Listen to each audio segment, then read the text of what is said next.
Good morning. কেমন আছো সবাই? নিশ্চয়ই ভালো আছো। এখন ঘড়িতে প্রায় 10:30 বাজে। অনেকক্ষণ বাদে তোমাদের সাথে একটু দেখা করতে এলাম। আজকের তো নীল পুজো, অনেকেই আজকে নীলষষ্ঠী করবে, তো আমারও নীলষষ্ঠী আছে, আমার শাশুড়ি মারও আছে। তো নীলষষ্ঠী সবাইকে জানাই অনেক অনেক শুভেচ্ছা ও ভালোবাসা।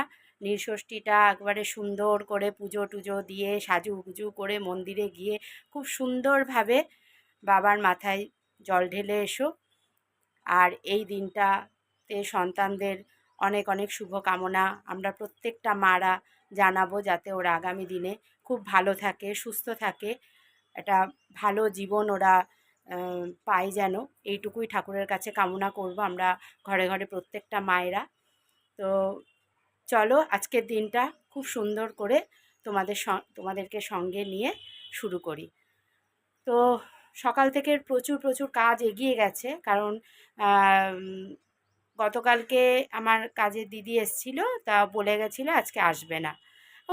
ও পুজো দেবে আর কি। সারাদিন উপোস টুপোস থেকে এতগুলো বাড়ি কাজ করে সম্ভব হয় না, শরীর পারমিট করবে না, তার জন্য ও আজকে ছুটি নিয়েছে। তা আমি যথারীতি সকালবেলা উঠে ঘরের কাজকর্ম সবই প্রায় হয়ে গেছে, ঘর মুছেছি, বাসন মেজেছি, আর স্নানটা এখনও করিনি, কারণ সন্ধেবেলায় জল দেব আমি। শুধু নাইটিটা ছেড়ে মাকে একটু ঠাকুর ঘরে গুছিয়ে দিলাম, কারণ তোমরা অনেকেই জানো যে আমার শাশুড়ি মা অসুস্থ ছিল আর কি, 2 মাস আগে হসপিটালে ভর্তি ছিল, বিভিন্ন রকম সমস্যা নিয়ে ভর্তি হয়েছিলেন।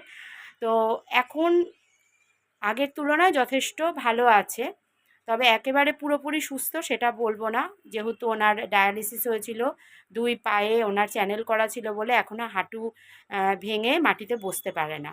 যাই হোক, ধরে করে একটু পুজো দেওয়ালাম, কারণ কালকের থেকে একটু গুম মেরে রয়েছে, সেন্সটা ভেতরে আছে যে আমি প্রত্যেকবার মন্দিরে গিয়ে পুজো দিই, এবার আমি পারছি না, আমার শরীর খারাপ, তাই বোধহয় আমাকে এরা পুজো দিতে দেবে না, এটাই মা ভেবেছিল আর কি। তো আমি মার মনোভাবটা বুঝে আমি বলছি ঠিক আছে, তুমি মন্দিরে যাও, এবার তোমাকে আমি ঘরেই ব্যবস্থা করে দেবো। যাই হোক, সব কিছু কিনে কেটে এনে মাকে সকাল সকাল পুজোর ঘরে গুছিয়ে টুছিয়ে দিয়েছি। মা জল ঢেলে কোনো রকম একটু পুজো দিয়ে দিয়েছে, দিয়ে মাকে একটু ছাতুর শরবত খাইয়ে দিয়েছি। কেন বলো তো, অনেকগুলো করে ওষুধ খাই তো মাথা টাথা ঘুরে যাবে, প্লাস হচ্ছে মানে বমিটা হতে পারে, এই ভয়টা আমাদের সবসময় কাজ করে। আর এই রিসেন্ট কিছুদিন যাবৎ মার একটা সমস্যা আবারও দেখা দিচ্ছে, সেটা হচ্ছে প্রেশারটা লো হয়ে যাচ্ছে। তো এর জন্য যদি বাই চান্স পড়ে টরে যায়, এই জন্য মাকে একদম সকাল সকাল জল ঢালিয়ে দিয়ে খাইয়ে দিয়েছি। চলো তোমাদেরকে একটু দেখাই কি কি কাজ করলাম সকাল থেকে। চলো, মানে কটা বাসন পড়ে রয়েছে, কিন্তু আমি হাঁড়ি কড়াই রাত্রিরে যা কিছু হয়েছিল সব মেজে টেজে রেখেছিলাম এখানে, বুঝলে। জুন আবার দেখছি, ওই দেখো জুন ওখানে সব গুছিয়ে গাছিয়ে রেখেছে, দেখতেই পাচ্ছ বাচ্চা মানুষের কাজ। হ্যাঁ, অগোছলো করেই রেখেছে, মোটামুটি সব র্যাকে তুলে রেখেছে। আর এখানে জুন চা করেছে বলে, দেখো চা করেছে জুন, চা করে দেখো আবার সব রান্নাঘরটা ছড়িয়ে ছিটিয়ে রেখে দিয়েছে। এখন আমার এগুলো আবার মাজা ঘষা মোছামুছি করতে হবে, আর ঘর দুয়ার সব মুছে টুছে একদম পরিষ্কার করে ফেলেছি। আর এই দেখো ঠাকুর ঘরে এই যে মা পুজো দিয়ে দিয়েছে, দেখতেই পাচ্ছ। আমি সকালবেলা উঠে ঘর মুছে নাইটি ছেড়েই ঠাকুর ঘরে এসে আগে ঠাকুর গুছিয়ে মানে মাকে সব জোগাড়জান্তি করে দিলাম, মা পুজোটা দিয়ে দিল। লাস্ট হচ্ছে মার পুজো দেওয়া হয়ে গেছে। মা খুশি হয়েছো? মা ভেবেছিল এবার নীল পুজো দিতেই পারবে না, একটু জোরে বলো। হ্যাঁ, তুমি এবার ভেবেছিলে না পুজো দিতে যেতে পারবে না?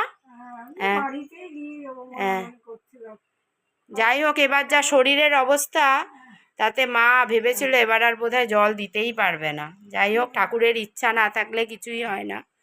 যাক, মা আজকে দেখো একটা নতুন নাইটি পরেছে, ঠিক আছে। দেখো মা এখন সাজুগুজু করছে, চুল আঁচড়াচ্ছে। জুনের জন্য একটু ম্যাগি বসিয়ে দিলাম, কারণ জুন ছাতুর শরবত খেতে চায় না একদমই, তাই জন্য ওকে একটু 1 প্যাকেট মতন ম্যাগি করে দিচ্ছি, ম্যাগিটা খাক।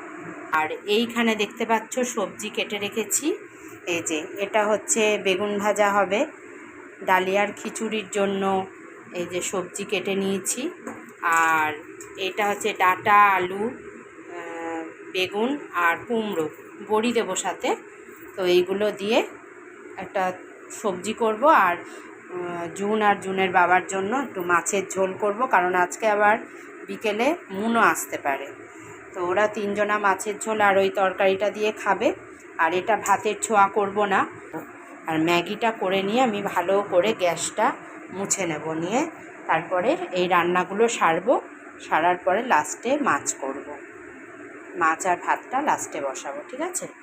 তো চলো বন্ধুরা, রান্না বান্না করি, সাথে রান্না করব আর সাথে বাসনগুলোও মাজবো। আর এখন আমি একটু খাচ্ছি চা। আমি আবার একেবারে নির্জলা উপবাস করতে পারি না, টিপগুলো শুকিয়ে আসে, তার জন্য একটু চা না খেলে উপোস থাকতে পারি না, বুঝতে পেরেছ? এনে এটা খেয়ে নিয়ে স্নান করে নে, নিয়ে ঠাকুরের ওই যে ফল মিষ্টি দেখ দেওয়া আছে, ওইগুলো সব তুলে নে। দেখ পিঁপড়ে কি অবস্থা, দেখেছিস? দেখ আম্মা শুয়ে আছে, থাক তুই স্নানটা করে নে খেয়ে নিয়ে। দুটা বাসন কুসন সব মেজে নিয়েছি, রান্নাও হয়ে গেছে। এই যে মাকে দিচ্ছি ডালিয়ার খিচুড়ি, এই যে দেখো, আর সাথে বেগুন ভাজা, আর এক টুকরো লেবু দিয়েছি, আর হচ্ছে ডাঁটা চচ্চড়ি করেছি সর্ষে পোস্ত দিয়ে, ঠিক আছে? মাকে এবার দিয়ে আসি একটু।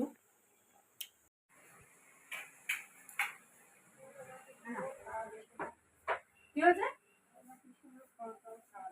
না, ফল ডালে ডালিয়া খাওয়া যায়।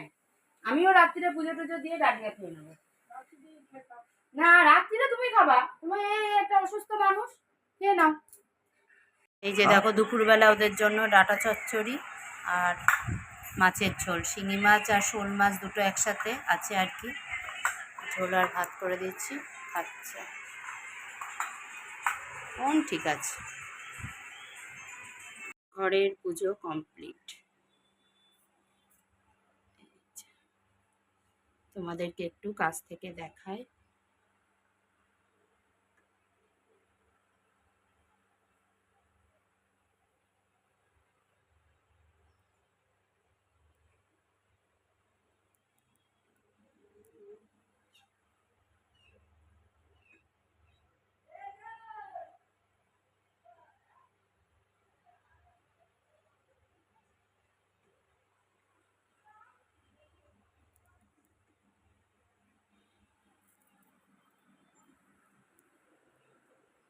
আলতাটা পরে কেমন লাগছে? কি ভালো লাগছে না? আমি আলতা পরতে খুব ভালোবাসতাম জানো আগে, এখন সময়ের অভাবে আর আলতাটা পরা হয় না। এই পুজো আচ্ছার অকেশনের দিনই তখন পরার কথা মনে পড়ে। ভালো লাগছে বন্ধুরা দেখো, আমি তো সন্ধ্যাবেলায় এই ঘরেই দেব জল, যে মা সকালবেলা পুজো দিয়েছে, তো আমি সন্ধ্যেবেলায় দেব, 6টার পরে বসবো পুজোয়। আর এই যে দেখো আমি সব জোগাড়যন্ত্র করে নিয়েছি। এই যে এটা হচ্ছে আমার ফুলের ডালা, ওখানে ঘন্টাটা রেখেছি দেখো, এই যে। আর এখানে একটু ভস্য আনবো আর কি, দাদাকে বলেছি। ওই যে একটু চন্দন, কেশর চন্দন, চাল আর পঞ্চশস্য আর দক্ষিণা রেখেছি। আর এখানে দেখো আরতির সব কিছু গুছিয়ে নিয়েছি, এই যে। আর এখানে বাবাকে যে গোটা ফলগুলো দেব সেগুলো সাজিয়ে নিয়েছি। আর এখানে স্নানের জল রেডি করেছি, এই যে দেখতে পাচ্ছ, এটা এখানে রাখা আছে দুধ, ঘি, মধু, দই আর হচ্ছে চিনি। আর এটা হচ্ছে ডাবের জল। আর এখানে রাখা আছে তোমার গঙ্গা জল, চন্দন, আর হচ্ছে ওটাকে কি পাতা বলে জানো, ভুলে যাচ্ছি, যাই হোক পাতাটার নামটা আমি ভুলে যাচ্ছি, এই মুহূর্তে মনে পড়ছে না। আর এখানে মিষ্টিটা খুলিনি পিঁপড়ের জন্য, যখন দেব সামনে তখন খুলে দেব। আর এই গ্লাসটা ফাঁকা রেখেছি জল দেব বলে। এখন 4:30 4:45 মতন বাজে। 6টার পরে রেডি হব, রেডি হয়ে পুজোয় বসবো।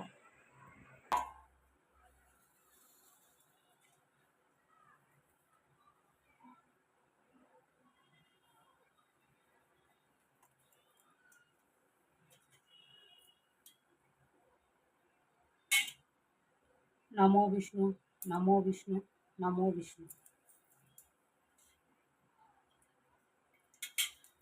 নমো অপবিত্র পবিত্র বা সর্বাবস্থান অতপি বা যৎসরে পুণ্ডরীকাক্ষ সবাহ্য অভ্যন্তর সূচি। নমো সূচি, নমো সূচি, নমো সূচি।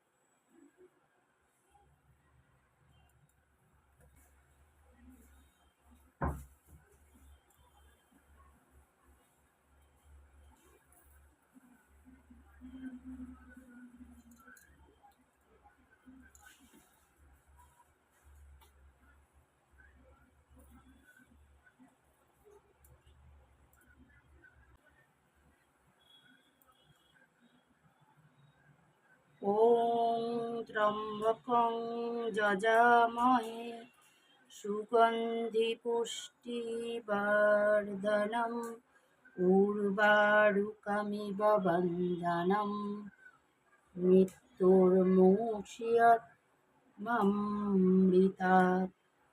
ॐ त्र्यम्बकं यजामहे सुगन्धिपुष्टिवर्धनम् उर्वारुकमिव बन्धनं मृत्युर्मोक्ष्यममृतात्। ॐ त्र्यम्बकं यजामहे सुगन्धिपुष्टिवर्धनम् उर्वारुकमिव बन्धनं मृत्युर्मोक्ष्यममृतात्। ॐ त्र्यम्बकं यजामहे सुगन्धिं पुष्टिवर्धनम् उर्वारुकमिव बन्धनं मृत्युर्मोक्ष्यममृतात्। ॐ त्र्यम्बकं यजामहे सुगन्धिपुष्टिवर्धनम् उर्वारुकमिव बन्धनं मृत्युर्मोक्ष्यममृतात्।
না, কালকে যাবো, কালকে ইয়া আছে, চড়ক আছে।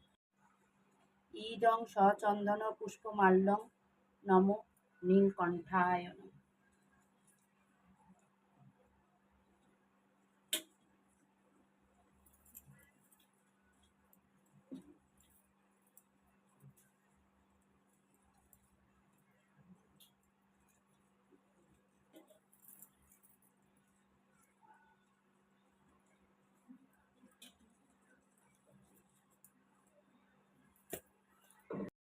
ইদং সচন্দনং পুষ্পমাল্যং নমো নীলকণ্ঠায় নমঃ।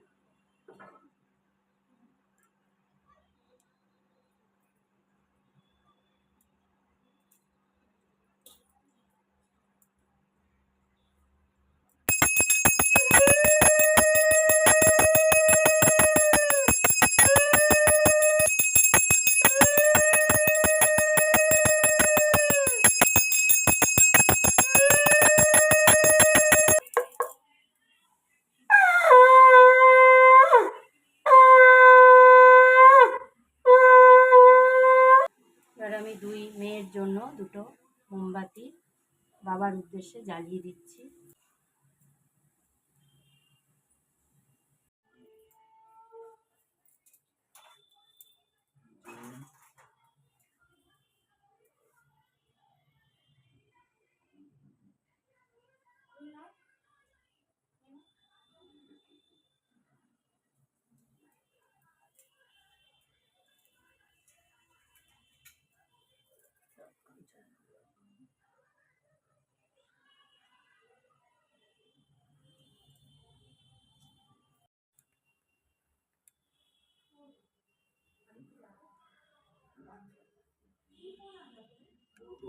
তখন বামুন বলল, চল এই জলেই ডুবে আমাদের জীবন শেষ করি।